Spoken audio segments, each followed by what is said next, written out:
আসসালামু আলাইকুম ওয়া রাহমাতুল্লাহ। আমি বোরহানউদ্দিন রিপন। আজকে আপনাদের সাথে শেয়ার করতে যাচ্ছি ৯০ দশকের আমাদের কিছু ঘটনা। যেহেতু আমি ৯০ দশকের একজন ছেলে, তো আমাদের সময় নিউজ প্রিন্টের দাম ছিল মাত্র ৫ টাকা দিস্তা। দূরের দোকান থেকে পায়ে হেঁটে হেঁটে ৪ টাকায় কিনতে যেতাম। হোয়াইট প্রিন্ট ছিল ৭ থেকে ৮ টাকা দিস্তা। বাসায় নিউজ প্রিন্টে লিখতাম আর স্কুলে হোয়াইট প্রিন্টে।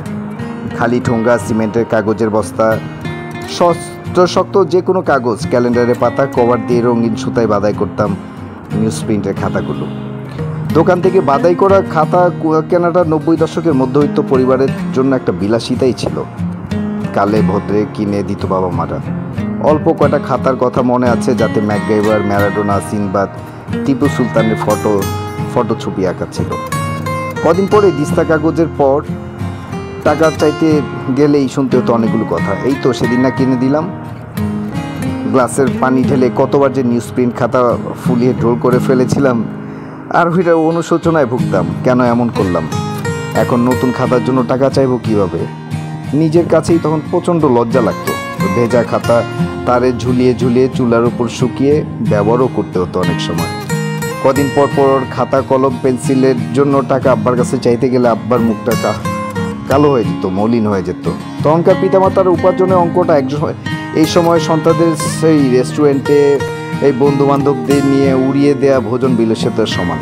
গার্লফ্রেন্ড বা বয়ফ্রেন্ডের কাছে দামি গিফট, ক্রিকেট সব কিছুই দিতেছে, ওইটার সমতুল্য ছিল। আর আমাদের সময় খাতা, কলম, পেন্সিল, শার্পনার, রবার, স্কেল হারিয়ে গেলে আব্বা আম্মার বকাঝকা, বেতের মাইর দিতেন, খুব রাগ করতেন। আসলে সৎ উপার্জনের স্বল্প আয় এই পুরো সংসার চালানো হতো তাদের, যার ফলে হরসময় টাকা পয়সার টানপোড়েন লেগেই থাকতো। এখনকার কোটিপতি মধ্যবিত্তরা তখন ওগুলোর ব্যাপারে কল্পনাই করা যেত না। আরও ছোটোবেলায় চলে যাই, কাটায় ৯০ কি ৯১। তখন নিউজ প্রিন্ট ছিল ৩ টাকা দিস্তা আর হোয়াইট প্রিন্ট ৫ টাকা দিস্তা। বাংলা এবং ইংরেজি লেখা সোজা করে লেখার জন্য রঙিন রুল টানা খাতা পাওয়া যেত, চাঁদ হাতে পাওয়ার মতো দুঃসাধ্য ব্যাপার। আব্বা রাতে অফিস থেকে ফিরে স্কেল দিয়ে রুল টানা খাতা বানাতেন। ৯৪-৯৫ দিকে নিউজ প্রিন্ট থেকে এলো হোয়াইট প্রিন্টের মতো দেখতে, লিখতেও বেশ মসৃণ। ১-২ টাকার পার্থক্যের জন্য দোকানে হাত দিয়ে দেখতাম শুধু। বেশ কত বছর পর কিনতে পেরেছিলাম।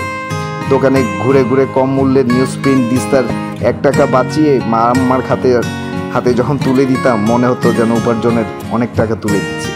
বেশ মা খুশি হতেন। আব্বা আম্মারা বই খাতা বাঁধাই করে নিজের হাতে শিখিয়ে দিতেন। ক্যালেন্ডারের পাতা কভার হিসেবে ব্যবহার করতাম। লাল সাদা মোটা সুতার খাতাগুলো আড়াআড়ি বা উপর নিচে সেলাই বাঁধাই হতো। নিজের সেলাই করা খাতা, বইয়ের মলার জ্যামিতি বক্সের সাথে পাওয়া প্লাস্টিকের সাঁচের অক্ষর দিয়ে নাম, ক্লাস, রোল লিখতাম। বড় বড় হরফে নিজের নাম, শ্রেণী, বিভাগ, রোল নাম্বার, এমন নিচে একপাশে সাইনের মতো করে অটোগ্রাফ হিসেবে নিজের নামটা লিখে সেলিব্রিটি মনে হতো। একটা কলম দিয়ে সারা মাস পার করে দিতাম। আর পরীক্ষার সময় 2টা কলম, একটা পেন্সিল, একটা কাঠের স্কেল, একটা বোর্ড 10 টাকা দামের। অতিরিক্ত কোনো কিছুই পাইতাম না। সন্ধ্যার সময় পড়তে বসতে হইতো। নামাজ না পড়লে ভাত দিত না, নামাজ পড়ে ভাত হলে 10টা-11টার মধ্যে ঘুম। টিফিনের জন্য 2 টাকা পাইতাম। সেই 2 টাকার যে কী দাম ছিল। দুইটা স্কুল শার্ট দিয়ে পুরো বছরই চলে যেত। অভাবে ছিলাম না কখনো, কিন্তু সুশাসনে ছিলাম। তো সেই শৈশবের কথাই মনে পড়ে গেল। তবু ভালো ছিল সেই শৈশব, আমার প্রিয় শৈশব।